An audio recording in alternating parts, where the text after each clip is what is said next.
Euh, bonjour, bonjour à toutes et à tous. Merci beaucoup d'être là aujourd'hui pour la présentation de notre rapport qui s'intitule Dans le noir et qui vise à faire une évaluation des progrès menant à l'équité, la diversité et l'inclusion auprès des fonds d'investissement d'impact et des accélérateurs à impact social. On est quelques personnes qui ont contribué sur le rapport aujourd'hui. Et on a ici les trois autrices de ce rapport. En fait, il y a Sherilyn Chuck, qui est directrice générale de l'Académie de l'innovation sociale, la Social Innovation Academy. Il y a ensuite moi qui suis Émilie Nellet, responsable de la recherche chez Labo Pouvoir Innovant. Et il y a finalement Narinder Dami, qui est directrice exécutive chez Labo Pouvoir Innovant également.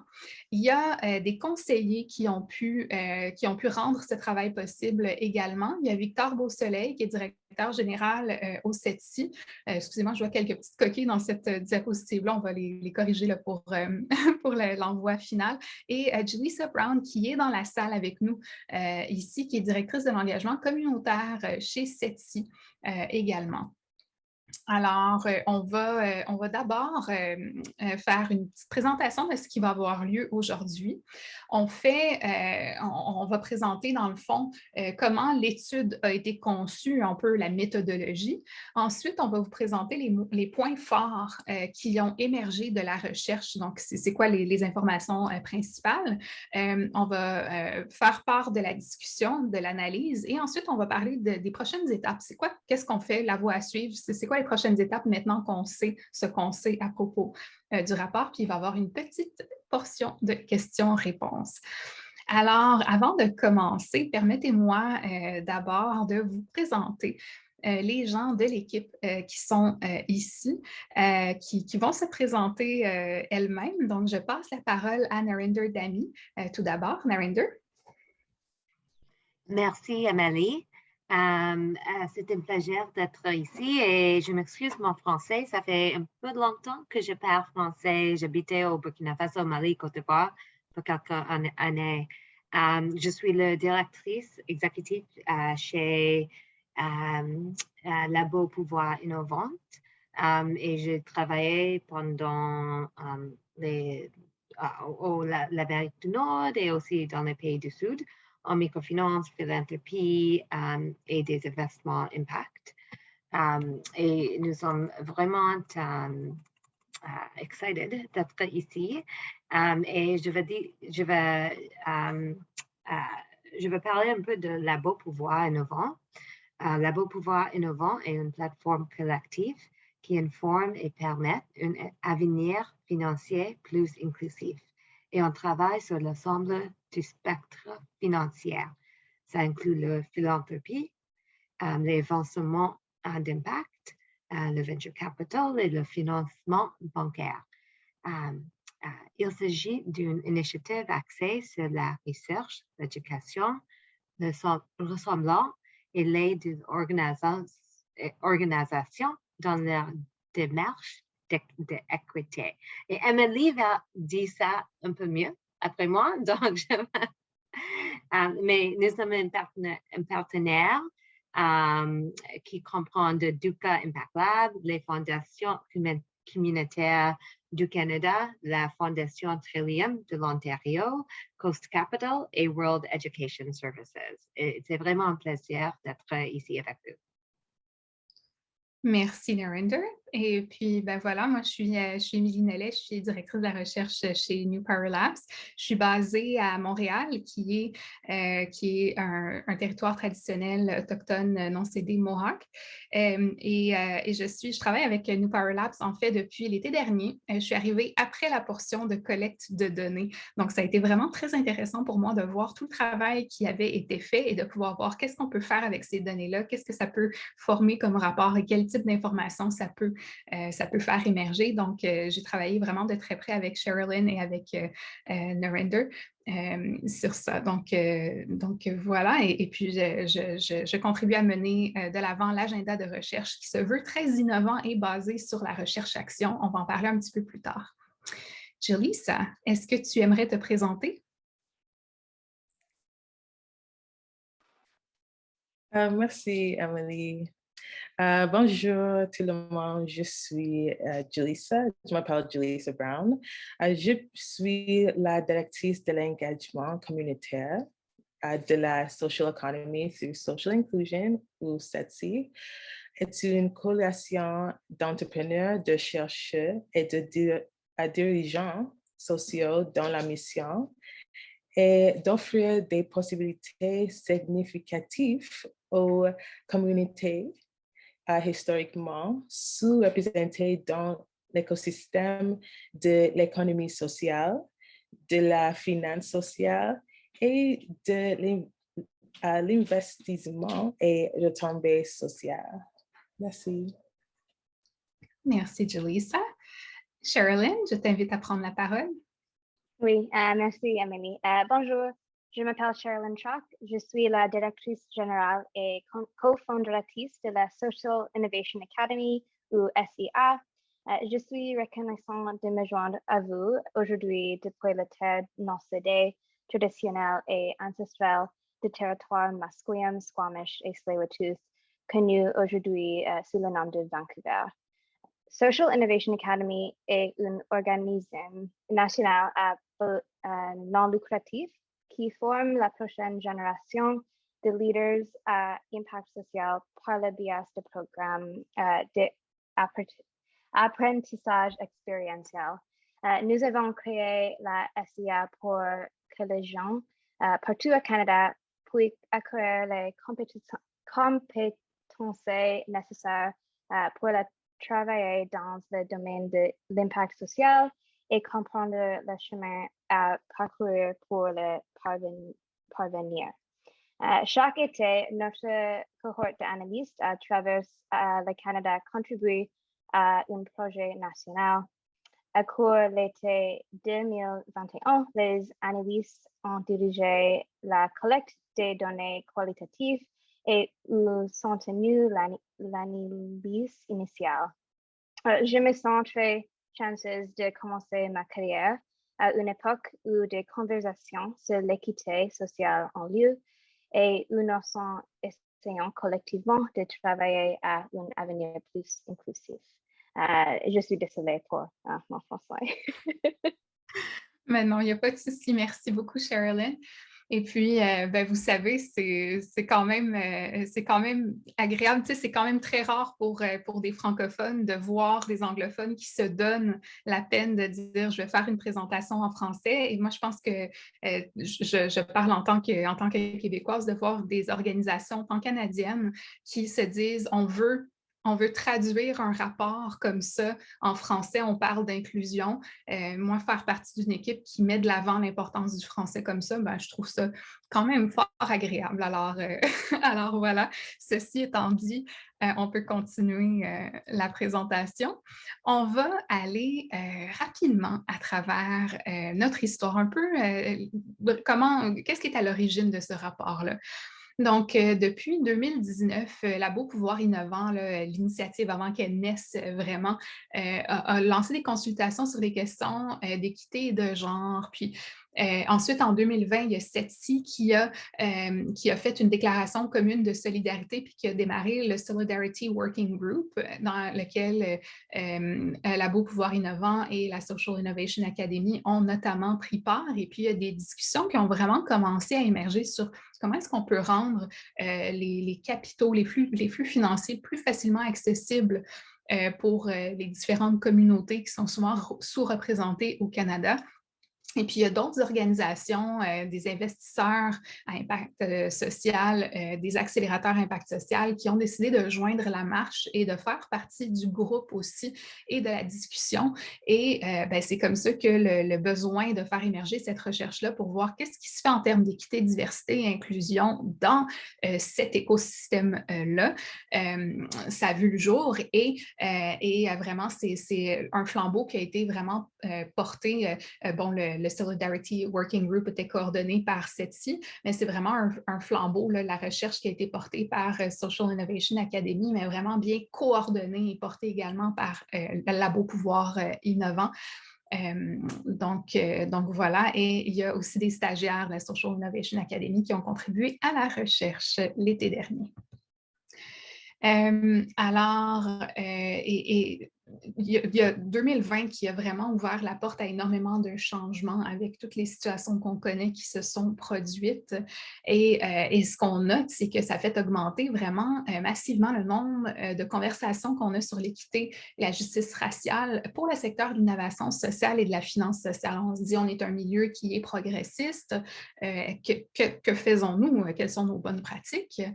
Et ce qui émerge, c'est que les normes, les directives qui visent à améliorer l'équité au sein de ces organisations-là, ben, il manque parfois de clarté. Il y a beaucoup de bonnes intentions. Si on veut vraiment être absolument clair là-dessus, mais le secteur est souvent en noir par rapport à la quantification puis la qualification des projets, des progrès qui sont tangibles. Comment est-ce qu'on fait en fait pour s'améliorer? Alors, dans le noir, le rapport a vraiment pour intention de faire progresser, de montrer comment est-ce qu'on peut faire progresser l'équité, diversité, inclusion, que je vais à partir de maintenant appeler EDI, dans les secteurs de l'investissement social et de la finance sociale, donc ISFS, en traduisant les connaissances anecdotiques en données empiriques. Donc, qu'est-ce que les gens vivent au quotidien dans leurs organisations et ils nous partagent ça, donc c'est des connaissances anecdotiques, et on le met en données empiriques, donc les données pratiques là, qui sont dans le rapport. Les organisations qui ont pris part à cette recherche-là, c'est des investisseurs à retombées sociales ou impact social, mais on va utiliser beaucoup dans le rapport le nom retombées sociales. Ça inclut des fonds, des branches d'investissement, des fondations, puis aussi des accélérateurs de retombées sociales ou des accélérateurs à impact social, donc parfois les mots vont être interchangeables. L'objectif qu'on a, c'est mettre en évidence des pratiques qui sont prometteuses, puis les défis auxquels sont confrontées les organisations qui ont pris part au rapport, donc les accélérateurs et les investisseurs à retombées sociales. Mais on ne veut pas être prescriptif, on ne peut pas dire voici pile ce qu'il faut faire, on veut juste donner vraiment une meilleure carte des lieux, un instantané un peu de ce qui se passe. Il y a quand même une limite dans la recherche, on va en parler un petit peu plus tout à l'heure. L'échantillon est limité, c'est à peu près 10% de la population des organisations dans ce secteur qui ont été interviewées et consultées pour ce rapport-là. Et il y a un certain biais d'autosélection des organisations participantes. Donc, ce sont souvent des organisations qui ont une certaine sensibilité par rapport aux thématiques déjà parce qu'elles font partie, pour plusieurs d'entre elles, du Solidarity Working Group et elles sont déjà éduquées à certains points desquels on va traiter un petit peu plus tard. Alors, elles ne sont pas toujours 100% représentatives de ce qu'on retrouve sinon dans l'écosystème. La conception de l'étude. Notre question de recherche, c'était comment est-ce que les investisseurs à retombées sociales et les accélérateurs de retombées sociales abordent l'équité, la diversité et l'inclusion au sein de leur équipe de direction, donc les personnes qui vont vraiment être en charge de l'organisation, les cadres supérieurs des organisations, y compris les cadres de direction, les partenaires et les directeurs, donc vraiment la structure du personnel d'équipe de direction. Les opérations internes, donc les politiques, les pratiques qui affectent le personnel d'une organisation, donc pas juste les personnes, les individus, mais bien les politiques et opérations internes. Et finalement, les projets de portefeuille et de programme. Donc, qui sont les organismes et les individus que les fonds à impact social et les accélérateurs à impact social vont desservir. Donc, qui sont-ils en termes d'équité, diversité, inclusion? Quelle branche d'individus représentent-ils? La méthodologie, on y a été avec 64 des investisseurs à retombées sociales et des accélérateurs de retombées sociales qui ont été invités à participer. On a fait aussi un sondage, principalement des questions à choix multiples, oui et non, et sur une échelle de Likert, je ne sais pas comment prononcer ce mot, à 5 points. Puis, il y a également des entrevues qui ont été faites par les analystes d'été de la Social Innovation Academy, qui ont fait des entretiens semi-dirigés de 30 à 60 minutes. Les questions du sondage des entretiens ont incité les organisations à évaluer elles-mêmes leurs efforts sans norme de comparaison. Puis ça, c'est aussi un élément vraiment à noter dans la recherche.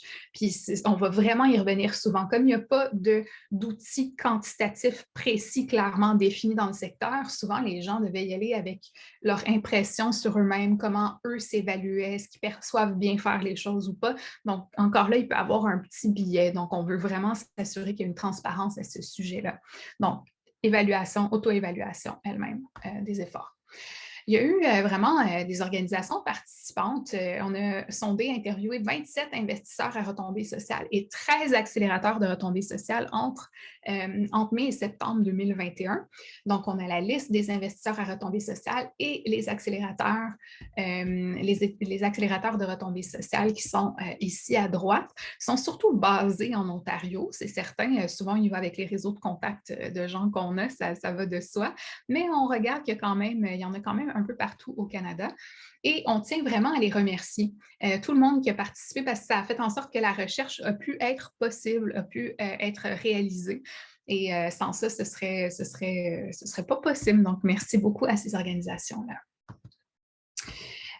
Il y a des limites liées à notre étude, j'en parlais tout à l'heure. C'est seulement à peu près 10% des investisseurs à retombées sociales et des accélérateurs de retombées sociales du secteur canadien. Donc, ça ne va pas toujours être 100% représentatif. Et puis, comme on le mentionnait tout à l'heure, ce sont des gens qui sont impliqués déjà dans différents groupes en lien avec les questions d'équité, diversité et inclusion, qui vont peut-être être plus connaissants, donc qui vont peut-être être un peu plus avancés dans leurs travaux et dans leur politique de DI à l'interne, au niveau des équipes de direction et au niveau de leur portefeuille. Il y a aussi un biais d'autosélection. Il y a des gens qui ont décidé de participer parce qu'ils se sentent à l'aise avec ces thématiques-là, mais des fois, il y a d'autres personnes qui se sont dit « Ah, mais moi, je ne fais pas vraiment de l'impact social, je fais de l'impact environnemental, donc ça ne me concerne pas réellement. » Alors que, bon, on sait que parfois, ce n'est pas toujours coupé au couteau aussi clairement que ça. Et c'est dommage parce que des fois, ça nous a privés de certaines informations qui auraient été très intéressantes. Mais voilà, donc on tient à être tout à fait clair par rapport à notre échantillonnage et aux limites de notre étude. Donc, il y a eu une catégorisation des participants à l'étude. Donc, on les a catégorisés en petite et grande taille pour comparer et contraster les initiatives. Donc, les investisseurs à retombées sociales ont été pondérés à 50% au niveau de la taille de l'équipe et des actifs sous gestion. On a donc 12 petits investisseurs et 15 grands investisseurs. Puis, au niveau des accélérateurs de retombées sociales, sont pondérés à 80% sur la taille de l'équipe, 20% du nombre d'entreprises actuellement dans leur programme, ce qui nous donne 6 petits accélérateurs et 7 grands accélérateurs. Entrons maintenant dans le vif du sujet, la portion qui vous intéressera sans doute le plus ou une des portions qui vous intéressera le plus. Donc, il va y avoir 6 catégories qu'on va aborder. D'abord, il va y avoir la perception par les organisations de leurs propres efforts en matière d'équité, de diversité et d'inclusion. Le suivi des données d'auto-identification. Ensuite, les efforts en matière d'EDI au sein des équipes de direction. L'intégration de l'EDI dans les opérations internes. Les investisseurs à retombées sociales, donc soutenir les entreprises de portefeuille avec une optique de l'EDI. Puis les accélérateurs à retombées sociales, soutenir les entreprises des programmes dans une optique de l'EDI.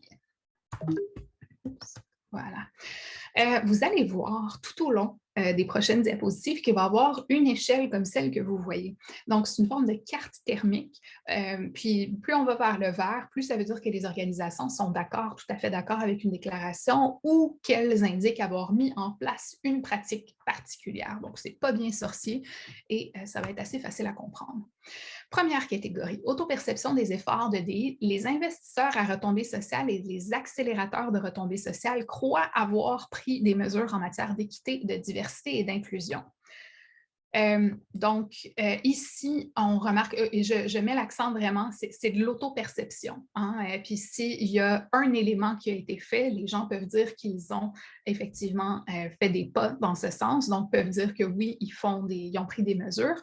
Alors, des fois, on peut être beaucoup dans la catégorie verte, mais encore une fois, comme on n'a pas toujours 100% bien quantifié puis que c'est de l'auto-perception, ça peut diverger. Donc, si on regarde ici, on remarque que les gens ont fait beaucoup de pas en ce qui est trait aux équipes de direction et aux opérations internes, mais qu'au niveau des entreprises de portefeuille et programmes, parfois, ça laisse un petit peu à désirer. Et on voit que les petits investisseurs et les petits accélérateurs performent un peu mieux que les grands investisseurs et les grands accélérateurs. Ensuite, dans les équipes de direction, les investisseurs à retombées sociales, au niveau des accélérateurs à retombées sociales, le rôle des dirigeants dans les travaux de l'EDI, processus équitable de nomination au conseil d'administration, c'est quelque chose qui a été vraiment noté comme étant important là, pour prendre part à ça. Puis au niveau des accélérateurs à retombées sociales, on note dans nos résultats qu'il y a 4 fois plus d'accélérateurs que d'investisseurs qui ont mentionné avoir recours à un consultant pour les aider au niveau de leur équipe de direction là, pour vraiment s'améliorer en termes de DI. Dans le cadre des opérations internes, il y a des investisseurs à retombées sociales qui ont mentionné qu'une manière de faire ça, c'était avoir la présence d'un comité interne EDI. Et il y a des accélérateurs à retombées sociales qui disent que ce qui peut être fait, c'est notamment créer des environnements physiques et virtuels inclusifs et empathiques. Ça, c'est des points clés qui peuvent être intéressants à souligner. Dans le cadre de des projets de portefeuille et des programmes, les investisseurs à retombées sociales, certains d'entre eux ont intégré l'EDI dans le processus de sélection et de diligence raisonnable, la due diligence, comme on dit en bon québécois. Ensuite, les accélérateurs de retombées sociales font la mention de partenariats avec des organismes qui s'adressent à des groupes qui méritent l'équité, donc qui sont à la recherche d'équité, donc souvent des communautés issues de la diversité qui sont sous-représentées. Voilà, ça fait déjà... et ici, je vois qu'il y a un petit message. Si jamais il y a des abréviations que vous voyez dans la fenêtre de clavardage. Et puis, si jamais vous avez des questions, vous pouvez les mettre dans la boîte de discussion. Là, dans votre menu, vous allez voir Q et R. Donc, vous pouvez taper là et puis mettre vos questions. Et puis, on va pouvoir y répondre à la fin sans problème. Voilà. Donc, ensuite, on est rendu à la deuxième section qui est suivi des données d'auto-identification. Donc, la pratique de la collecte de données désagrégées est un défi pour les organisations, en partie à cause du manque de catégories et de terminologie standard à utiliser lors de l'administration des enquêtes démographiques. Qu'est-ce que ça veut dire, ça? Donc, en fait, qu'est-ce que la collecte de données désagrégées? Tout d'abord, les collectes désagrégées, c'est disons qu'on dit 70% des gens affirment être heureux au travail. Si on désagrégeait les données puis on disait, OK, mais mettons femme versus homme ou personne de telle communauté ou ethnicité versus une autre, personne de telle orientation, une autre, des fois, on peut remarquer que dans certains groupes, il y a certains facteurs qui ressortent et qui permettent de peut-être mettre en lumière que parfois, il y a certains enjeux qu'on ne pourrait pas voir si les données étaient toutes agrégées ensemble. Donc, les données désagrégées peuvent parfois être très, très importantes, mais c'est problématique parce qu'au niveau de l'auto-identification, ce n'est pas toujours quelque chose qui est pratiqué. Donc, ce qu'on voit ici, c'est que 26% des organisations interrogées collectent au moins un point de données. Donc sexe, origine ethnique, orientation sexuelle ou handicap, pour comprendre comment s'identifient les membres de leur équipe ou de leur portefeuille et les participants au programme. C'est juste à peu près 1 sur 4. Donc, il n'y a pas vraiment de collecte, il n'y a pas tellement de collecte d'auto-identification qui se fait. Puis pour les organisations qui ont communiqué des données démographiques anonymes, le sexe est le paramètre de diversité le plus couramment suivi. Suivi par l'origine ethnique. Donc, ce sont 2 facteurs qui sont plus visibles. Il y a peu d'organisations qui collectent des données démographiques auto-identifiées. Par contre, un pourcentage plus élevé des accélérateurs de retombées sociales que des investisseurs à retombées sociales le font. C'est quand même très intéressant. Donc, ici, on voit qu'on est pas mal... on est pas mal dans le rouge, hein? On ne se le cachera pas. Ici, on est dans les petits investisseurs et les grands investisseurs et on voit que exactement ça, c'est le genre et l'ethnicité qui sont les plus collectés. Orientation sexuelle et handicap sont des données qui sont normalement plutôt invisibles et qui ne sont pas nécessairement collectées. Ici, on compare, c'est la même chose, petits accélérateurs, grands accélérateurs. Encore une fois, le genre et l'ethnicité sont un peu plus collectés, mais quand même, ça laisse à désirer. C'est surtout les directeurs et cadres supérieurs, le personnel, puis les entreprises de programmes qui sont interrogés à ce sujet-là, mais ce n'est pas tant les entrepreneurs en résidence ou les comités de sélection des entreprises. Donc, tu sais, tous les gens qui sont affectés par les programmes ou qui ont une influence directe sur les programmes, mais qui sont un peu plus à l'extérieur des organisations, ne sont pas nécessairement interrogés. Ensuite, effort de DE au sein des équipes de direction. 75% de toutes les organisations ont intégré des plans d'éducation et d'action axés sur la réconciliation avec les peuples autochtones et les pratiques de décolonisation. Qu'est-ce que ça veut dire, ça? Ça, par exemple, pour des investisseurs à retombées sociales, c'est faire l'engagement d'investir dans le logement et la santé des Autochtones, l'octroi exclusif de subventions et le financement d'organisations autochtones dirigées par des jeunes. Puis au niveau des accélérateurs de retombées sociales, ça veut dire de donner la priorité à une formation à l'entrepreneuriat adaptée aux fondateurs autochtones, mener des recherches pour comprendre les besoins des entrepreneurs autochtones. Donc, on voit vraiment ici un souci de personnalisation. Puis 75% de toutes les organisations, c'est quand même 3 sur 4. Et puis, on peut avoir confiance que maintenant qu'on a atteint 75%, il va pouvoir avoir un bel effet d'entraînement pour les 25% qui vont rester. Ensuite, encore une fois, au niveau effort de DE au sein des équipes de direction, 38% des organisations ont fixé des cibles et des objectifs de DE pour leurs équipes de direction. 28% des organisations vont plus loin et évaluent les objectifs de l'EDI dans le cadre des évaluations de performance de l'équipe de direction. Qu'est-ce que ça veut dire? Donc, par exemple, pour les 15 organisations qui ont fixé des objectifs, ce qu'ils font, c'est qu'ils utilisent des données désagrégées pour voir au niveau des caractéristiques socio-démographiques des personnes qui composent l'organisation, qui vont juxtaposer aux données municipales, locales, pour être capable de comparer un petit peu, est-ce qu'on est bien représentatif des communautés qui sont autour de nous? Puis ça, c'est vraiment un très bon baromètre à avoir. Ça peut être un outil de meilleure pratique.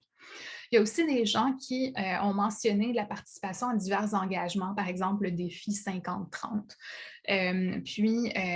Par contre, au niveau des efforts pour les équipes de direction, quand les gens mentionnent que parfois ils ont de la difficulté à intégrer le DI dans les équipes de direction, c'est que ce qui est nommé, en fait, c'est que c'est difficile de trouver des talents qui représentent les communautés défavorisées. Je vous rassure, on va y revenir dans la portion de l'analyse parce que, bon, des fois, il faut savoir où chercher. Hein. Donc, puis il faut s'assurer que les pipelines soient bien alignées, les pipelines de talent soient bien alignées. Donc, vous inquiétez pas, on va y revenir. Ensuite, pour les 25 organisations qui n'ont pas fixé d'objectifs concrets au niveau des équipes de la direction, il y a près de la moitié qui ont mis en place des objectifs qui sont quand même informels, donc ne sont pas encore quantifiés, sont plutôt qualifiés. Ce serait le fun de faire ci ou ce serait le fun de faire ça, on a des bonnes intentions, mais ce n'est pas encore 100% quantifié. Puis il y a le moins de tiers qui n'a pas encore, il y a moins d'un tiers qui n'a pas encore fixé d'objectif parce que les organisations affirment, en fait, tout simplement ne pas savoir comment s'y prendre. Donc, ça aussi, c'est intéressant à savoir, ça veut dire qu'il y a peut-être de l'éducation à en faire en la matière. Puis, il y a une belle citation qui a été recueillie dans les entrevues. C'est « Nous avons des conversations à ce sujet, mais nous n'avons pas établi d'objectifs précis ni de processus permanent. » Le problème, c'est que ce travail reste sur le coin de notre bureau. Un certain travail a été effectué, mais le tout n'a pas été intégré. Donc, ça reste un peu dans les limbes. C'est difficile de cristalliser ces intentions-là puis de les transformer en chiffres, en objectifs quantifiables. Ensuite, 42% des organisations ont signé des engagements et des défis liés à l'EDI. Par contre, il y a des réserves sur le fait de signer sans être tenu imputable d'objectifs quantitatifs. Il y a un petit investisseur à retombées sociales qui dit « Personnellement, je les considère parfois comme assez performatifs et superficiels. Les engagements peuvent être si faciles. » Donc, c'est de dire « Ah oui, en fait, les organisations sont parfois un peu… on fait preuve de certaines réserves par rapport à des défis ou des engagements parce que c'est comme une belle certification, des beaux mots, mais après, personne ne vient vérifier vérifier l'imputabilité. Parfois, c'est plus une affirmation de valeur qu'un suivi réel avec les chiffres. Donc, il y a plusieurs personnes qui ont signé des engagements et des défis liés à l'EDI, mais sont vraiment disséminés à travers le tableau que vous pouvez voir ici. Ensuite, 35% des organisations confirment avoir réservé un budget pour les initiatives en EDI. Oh, c'est un petit peu brouillé ici. Vous inquiétez pas, il va y avoir le rapport qui va sortir dans les prochains jours, puis vous allez être capable vraiment de voir le tout vraiment très, très bien et comme si vous aviez vos lunettes, parce que l'on dirait qu'on a tous besoin de lunettes. Donc, en fait, on voit qu'il y a c'est surtout les grands investisseurs, les grands accélérateurs qui ont besoin pas qui ont besoin, excusez-moi, mais qui ont réservé un budget pour des initiatives en matière d'équité, de diversité et d'inclusion. Vraiment quand même plus que les petits investisseurs et petits accélérateurs, c'est quand même assez significatif, mais malgré tout, il y a une bonne portion qui ne l'ont pas fait ou qui ne le savent pas. Voici la moyenne des chiffres ici. Et dans certains cas, quand ils ne le savent pas, c'est qu'il y a certaines organisations qui sont chapeautées par d'autres organisations, comme par exemple des accélérateurs qui sont chapeautés par des universités puis qui ne savent pas nécessairement quel est l'état des budgets en la matière. Intégration de l'EDI dans les opérations internes maintenant. Vous vous rappelez, on parlait au début pour refaire un zoom out sur la présentation, on parlait des équipes de direction. Après, on parlait des opérations internes, donc des politiques, par exemple, qu'il y a. Puis ensuite, on va parler des programmes et des entreprises qui sont accompagnés, des portefeuilles des organismes de financement impact.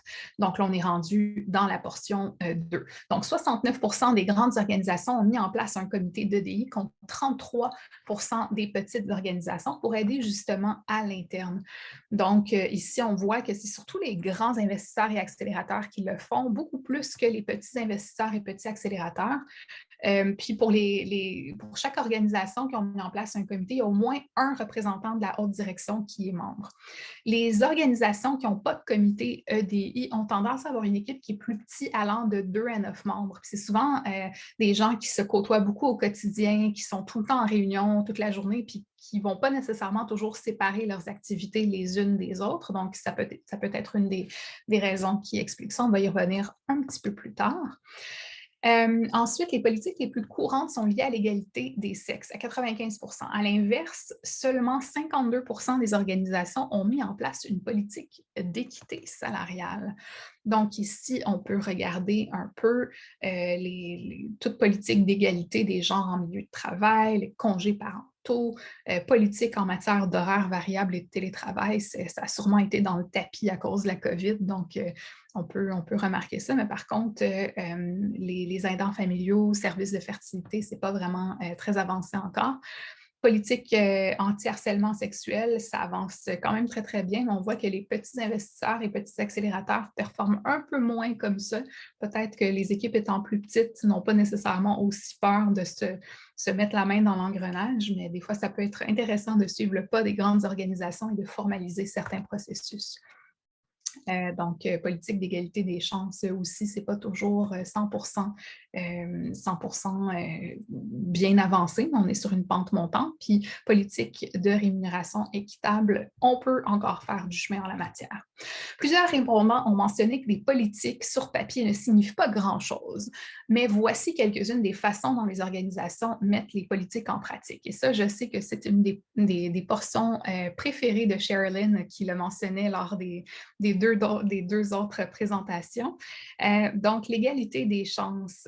Donc, intégrer des mesures d'inclusion tout au long du processus de recrutement plutôt que de dire que des aménagements peuvent être faits si c'est nécessaire. Donc, par exemple, ça peut être bien, plutôt que d'attendre que quelqu'un le demande, de faire du sous-titrage pendant des séances d'information ou de faire l'organisation d'heures de bureau avant l'échéance des candidatures pour que les gens puissent savoir qu'il peut y avoir des adaptations qui vont être faites et possibles. Il y a des horaires variables et du télétravail, donc créer une politique de vacances flexible permettant aux membres de l'équipe de choisir des jours de congé qu'ils veulent reconnaître et honorer. Par exemple, une personne pourrait vouloir célébrer la Journée nationale des peuples autochtones au lieu de faire la fête du Canada. C'est une des possibilités. Aussi, en termes de rémunération équitable, on peut demander à tous les membres d'équipe de suivre les activités pour montrer la répartition des tâches entre les réunions, les animations, le coaching, l'incubation, les sessions de formation, parce que souvent, c'est les mêmes personnes qui se retrouvent pris à faire le travail, tandis que si on est capable de vraiment avoir un regard juste sur toutes les activités qui se font, on peut avoir un partage des tâches plus équitable. Ensuite, on est dans la troisième portion, donc l'auto-évaluation des efforts de DI liés aux entreprises du portefeuille.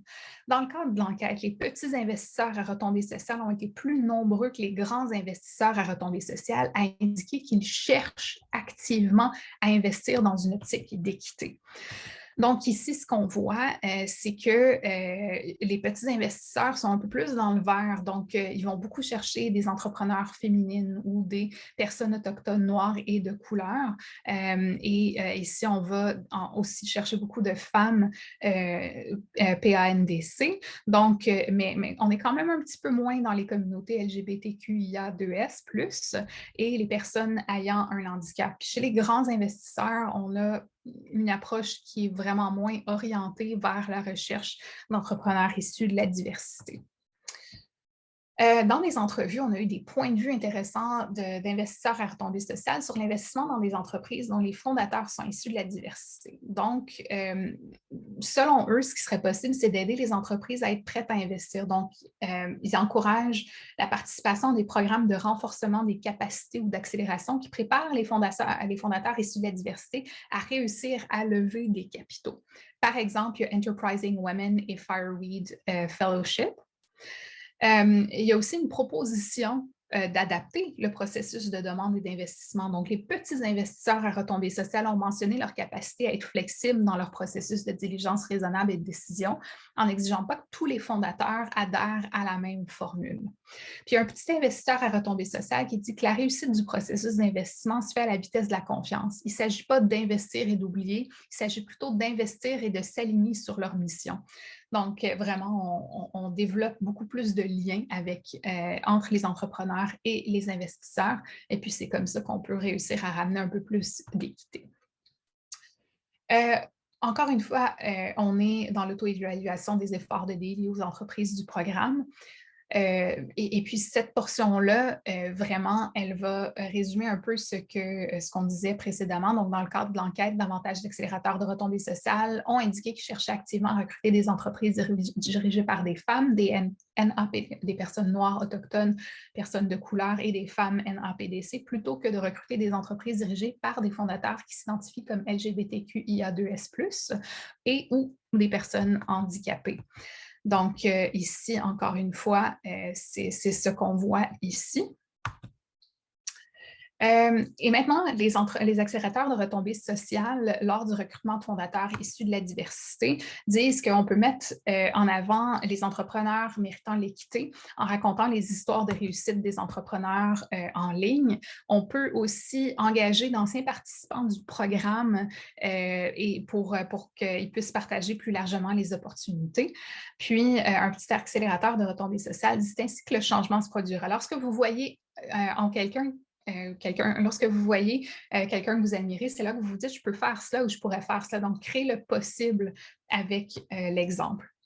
Ça nous amène au point de discussion. Maintenant, qu'est-ce que ça nous dit sur l'équité, diversité, inclusion dans le secteur canadien de l'innovation sociale? Une des choses qui ressort, c'est qu'un des plus grands facteurs qui influence la vitesse de mise en œuvre, c'est plus la taille de l'organisation que le type d'organisation. Les petites organisations développent des pratiques, des politiques au fur et à mesure où émergent des besoins, contrairement aux grandes organisations qui formalisent les pratiques de DI parce qu'elles sont beaucoup plus structurées.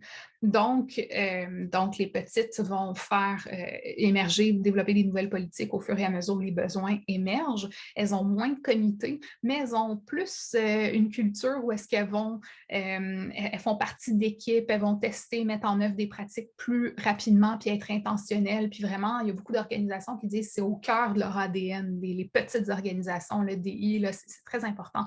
Par contre, une mise en garde, c'est très, très important de garder en tête que les petites organisations sont parfois appelées à grandir.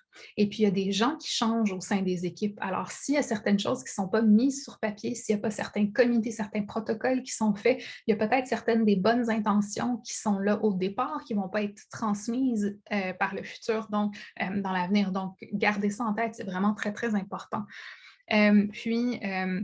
Les grandes organisations sont plus susceptibles d'avoir un budget pour les initiatives de DI, mais elles ont moins tendance à être flexibles, à être dans l'innovation avec les nouvelles tendances, à vraiment être rapides dans les entrepreneurs issus de la diversité auxquels elles vont faire confiance, puis les nouveaux bassins.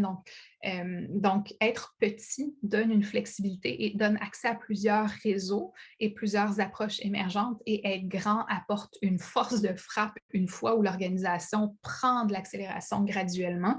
Mais voilà. Et une seule des choses à noter en la différence entre les deux organisations, c'est que les accélérateurs ont tendance à être vraiment dans un milieu d'innovation encore plus. Donc, ils vont beaucoup se laisser inspirer par les meilleures pratiques de différentes organisations qui vont les polliniser, qui vont les fréquenter. Alors qu'au niveau des investisseurs, ben, il y a vraiment une hiérarchie qui est présente et il y a vraiment un aspect de formalité, vraiment. Donc, il n'y a pas toujours nécessairement autant de transparence qui va être requis ou qui va être mis de l'avant que dans le milieu des accélérateurs. Ensuite, les investisseurs à retombées sociales et les accélérateurs de retombées sociales rencontrent des défis pratiques et éthiques lors de la collecte des agrégés de données auto-identifiées. Donc, parfois, les défis pratiques, c'est que les gens ont tout simplement pas collecté les données, ils n'ont pas pensé, ils ne l'ont pas fait, ils trouvent que c'est difficile ou parfois ils ne priorisent pas le fait de collecter des données. Mais c'est avec les données qu'on peut aller de l'avant. Donc, c'est vraiment très, très important de le faire pour savoir où on se situe dans l'écosystème puis où est-ce qu'on peut s'améliorer. Et aussi, il y a le fait qu'il n'y a pas de terminologie encore qui est 100% cohérente. Même au niveau des orientations sexuelles, par exemple, c'est pas tout le monde nécessairement dans le secteur qui s'entend à 100% pour dire, OK, quelle carte terminologique on utilise pour les sondages qu'on va faire et pour l'auto-identification. Donc, il y a cet aspect-là aussi. Au niveau des défis éthiques, parfois, il y a certains attributs qui sont visibles, mais il y en a d'autres qui sont invisibles. Et ça nécessite une déclaration volontaire et les gens n'ont pas toujours envie de divulguer ces informations-là à leur sujet. Puis même si les sondages sont anonymes, c'est parfois possible de faire du couplage entre des informations, puis éventuellement, surtout en fonction de la taille des équipes, c'est possible de savoir qui est qui en fonction des sondages, puis ça peut porter atteinte à la vie privée, puis s'il y a des gens qui ont tendance à cibler, ben voilà, ça peut engager des défis à ce sujet-là, des défis éthiques.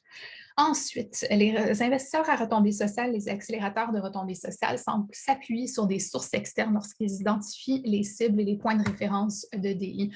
Donc, ils disent qu'ils n'ont pas nécessairement assez de gens à l'interne pour réussir à faire ce travail-là. Puis parfois, ils sont obligés d'engager à l'extérieur, notamment des consultants. Puis c'est plus les grandes organisations que les petites qui vont le faire parce qu'elles ont plus de budget généralement pour le faire. Parfois, ils vont se fier à un défi, le défi 50-30 par exemple, dont on parlait un petit peu plus tôt. Mais encore une fois, il y a une certaine incertitude par rapport au fait de dire hey, on n'est pas nécessairement imputable même si on fait un défi, donc à quoi ça sert réellement. Ensuite, des fois, il y a un manque d'expertise. Ce n'est pas tout le monde qui se fait confiance pour vraiment s'engager sur la voie de l'EDI. Mais comme on a vu, il y a quand même possibilité d'aller de l'avant et de se dire hey, commençons par le fait de comparer qu'est-ce qui se passe avec la géographie locale. Donc, est-ce qu'on est représentatif de notre environnement immédiat? Avec les données municipales, ça peut déjà être un bon pas. Puis, il y a des gens, des fois, qui vont aussi externaliser leurs embauches en termes d'équité, diversité, inclusion. Ça, c'est-à-dire, ça provient de la recherche secondaire, là, les écrits scientifiques en la matière. Une des raisons pour lesquelles les gens engagent des consultants parfois, c'est qu'ils ont parfois peur de ne pas aborder les choses de la bonne manière et d'être jugés pour cela, surtout dans un contexte où est-ce que les gens observent beaucoup plus les questions de DI qu'ils le faisaient auparavant. Puis aussi, il n'y a pas de consensus. On veut mitiger les risques réputationnels, dire au moins on a fait quelque chose, puis sinon ce ne sera pas nécessairement notre faute, on a montré, on a engagé quelqu'un. mais sachons qu'il n'y a pas toujours de consensus sur ce qui fonctionne ou pas en EDI. Puis, en fait, c'est parfois même dit dans les écrits scientifiques que certaines approches, comme les formations par rapport aux préjugés inconscients, ça peut être contre-productif, puis les approches des consultants varient. Donc on est encore une fois un peu dans le noir par rapport à ce qui fonctionne ou pas, puis c'est pour ça des fois que ça peut être tentant d'externaliser les ressources en EDI. Enfin, le quatrième point, c'est les investisseurs à retombées sociales, les accélérateurs de retombées sociales identifient un défi dans le recrutement de talents avec les compétences scientifiques spécifiques du secteur qui sont également représentatifs des communautés où ils opèrent. Je vous avais promis qu'on y reviendrait et nous y revenons effectivement. Dans beaucoup de cas, il y a une volonté d'amélioration, mais il reste encore beaucoup de travail à faire. Donc, il y a 48% des organisations participantes qui disent vraiment accorder une priorité aux pratiques de recrutement équitable. Par contre, il y a des organisations qui ont des difficultés, qui affirment avoir des difficultés à trouver ou recruter des candidats possédant les compétences techniques requises, en particulier dans les groupes, parmi les groupes défavorisés sur le plan de l'équité, ce qui reflète un décalage entre les candidats et les employeurs. Donc, parfois, on n'a peut-être pas nécessairement accès au bon bassin, au bon réseau. Ce n'est pas nécessairement arrimé et aligné, mais les personnes talentueuses, elles existent bel et bien.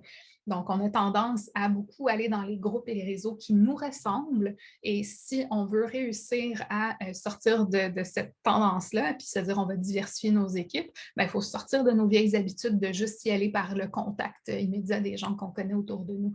Puis il y a aussi des pratiques de recrutement courantes qui peuvent parfois entraîner une discrimination involontaire de la part des responsables du recrutement. Des fois, quand les gens ne nous ressemblent pas, c'est un petit peu plus difficile. Et dans certains cas, les employeurs font preuve de beaucoup de flexibilité pour engager quelqu'un qu'ils aiment bien. Hein? Mais pourquoi ne pas le faire avec des personnes issues de la diversité également et se concentrer sur les qualités qui sont prouvées pouvoir vraiment fonctionner lors de l'embauche? Donc, il y a l'intelligence émotionnelle, la capacité de mettre en action un plan, de vraiment comprendre une situation dans son ensemble. Il y a moyen de tester ça puis de voir si une personne va être capable de bien faire un travail ou pas. Puis après ça, l'apprentissage de certaines compétences techniques, ben, ça s'apprend. Donc, dans l'ensemble, les investisseurs à retombées sociales, les accélérateurs de retombées sociales s'efforcent de faire mieux en matière de DI, mais on demeure dans le noir. Il y a beaucoup de bonnes intentions. Mais il n'y a pas encore de consensus partagé sur les mesures, les données, les politiques, les pratiques pour soutenir ces intentions et tenir les organisations imputables du progrès au fil du temps. Puis les organisations manquent souvent de ressources pour travailler sur le DI dans leurs opérations ou en font pas une priorité. Ça, c'est important de le mentionner également. Puis comme il existe diverses approches pour intégrer le DI, les organisations peuvent être enclines ou avoir peur de faire des erreurs. Donc, par conséquent, on doit faire preuve de résilience et d'engagement alors que nous nous engageons sur la voie à suivre, celle du progrès. Donc, la voie à suivre. Il y a Shakil Chuduri, qui est un activiste au niveau des questions de l'EDI, qui dit « La discrimination systémique n'est pas intuitive à moins d'en faire l'expérience directe et ne devient largement visible que par l'analyse des données. » Donc, go données et go recherche. Je suis un petit peu le nerd de la recherche. Le secteur canadien de l'innovation sociale et la finance sociale a l'occasion de se transformer et de diriger la façon dont l'équité est centrée dans son travail. Et puis, on peut sortir de l'obscurité en reproduisant des meilleures pratiques et des pratiques efficaces. Donc, on en a mentionné quelques-unes dans le travail qui ont été faites. Quand je parlais que c'était la portion préférée de Sherilyn, c'était là où on parlait de quelques pratiques qui étaient très bonnes. On peut aussi clarifier puis exposer avec transparence ce qui ne marche pas, ce qui n'est pas efficace. On peut aussi construire des mécanismes de responsabilité et d'imputabilité au sein du secteur qui incluent la transparence dans la définition, le suivi et le rapport des objectifs clés de l'EDI, puis engager à long terme des capitaux humains et financiers voués à l'EDI. En d'autres mots, il faut que les bottines suivent les babines.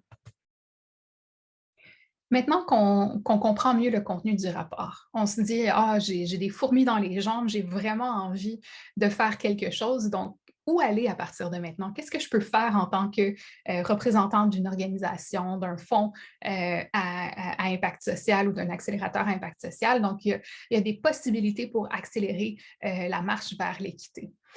On en présente quelques-unes. La première, sachez que Labo Pouvoir Innovant va collecter des données démographiques désagrégées sur les équipes de direction des fonds d'investissement à impact et des entreprises sociales. Donc, vraiment, vous pouvez nous contacter si jamais vous désirez qu'on fasse ça. Puis, on veut vraiment s'assurer qu'il y a une approche donnant-donnant au niveau de la participation, au niveau de la recherche. Donc, vous pouvez nous contacter. Ça fait partie d'une des prochaines recherches qu'on va faire. Et puis, ça va vraiment vous aider à avoir un aperçu d'où vous vous situez dans l'ensemble de l'écosystème. Ensuite, c'est possible de créer des processus de recrutement structurés puis standardisés. On a vu que l'embauche, les processus d'embauche n'étaient pas toujours parfaits et que c'est peut-être un chemin d'amélioration.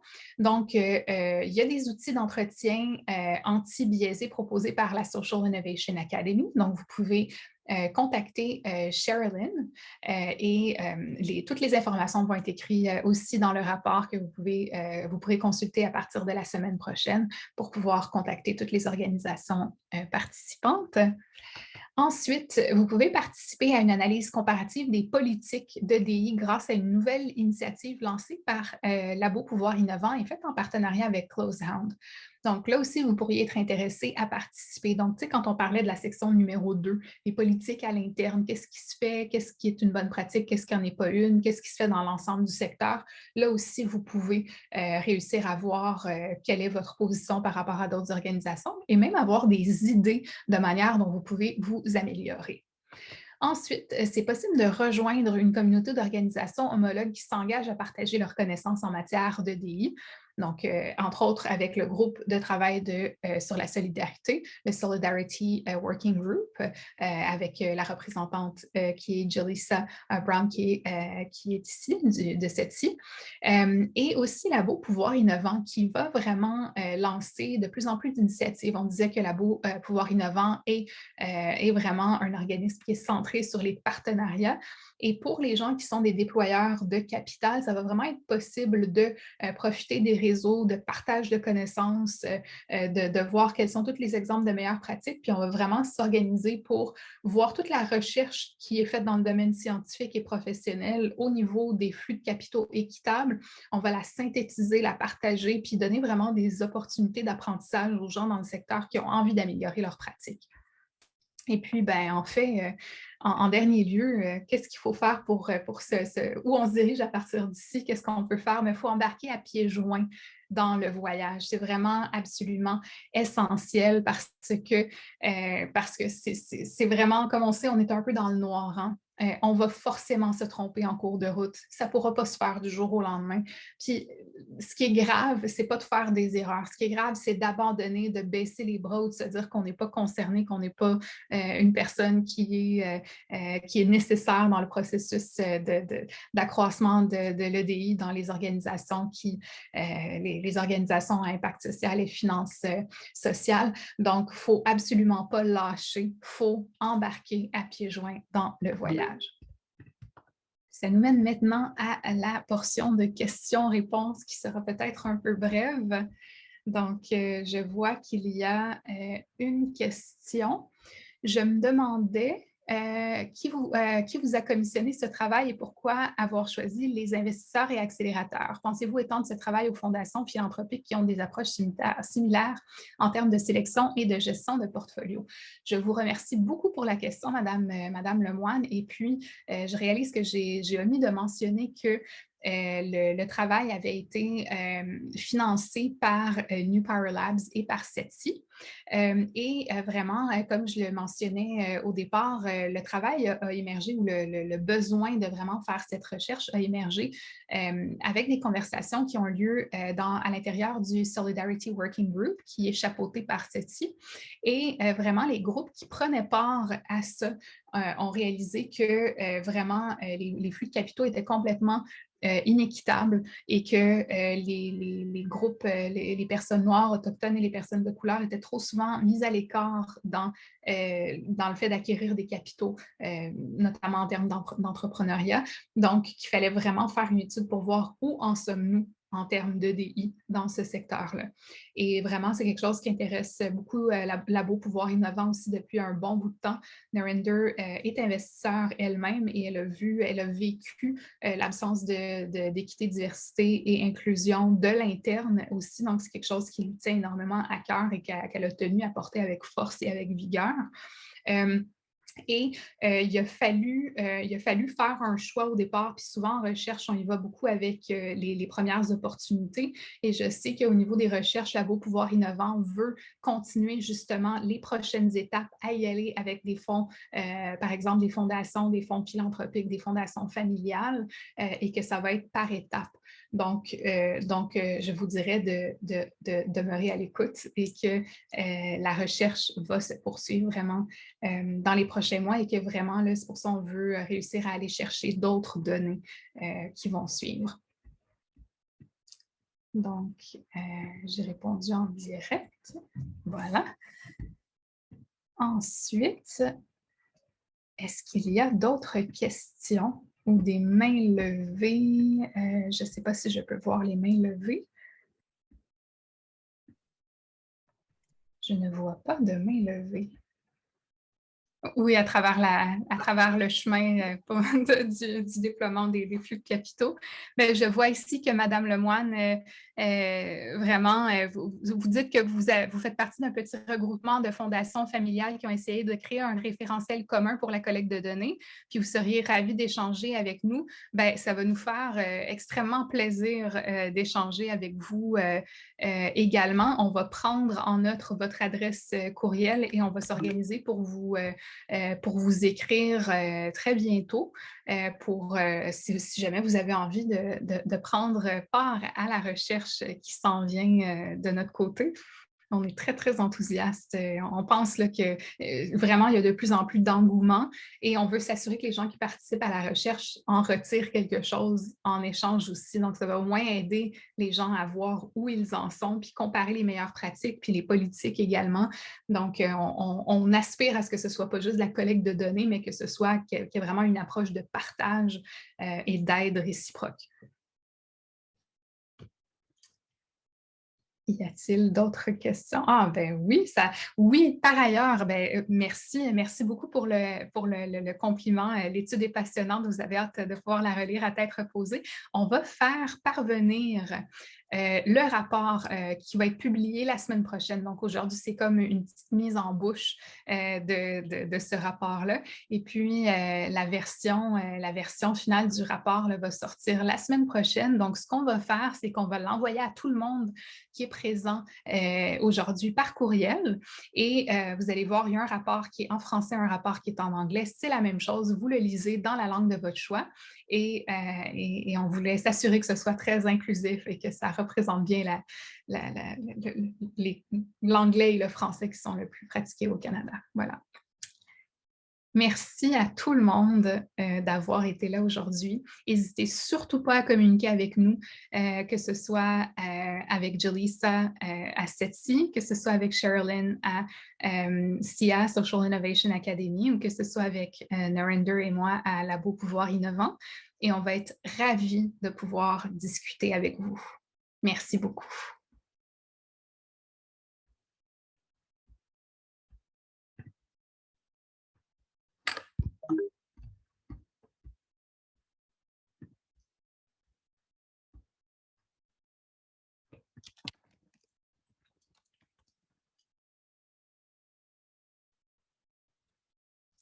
Merci. Merci beaucoup.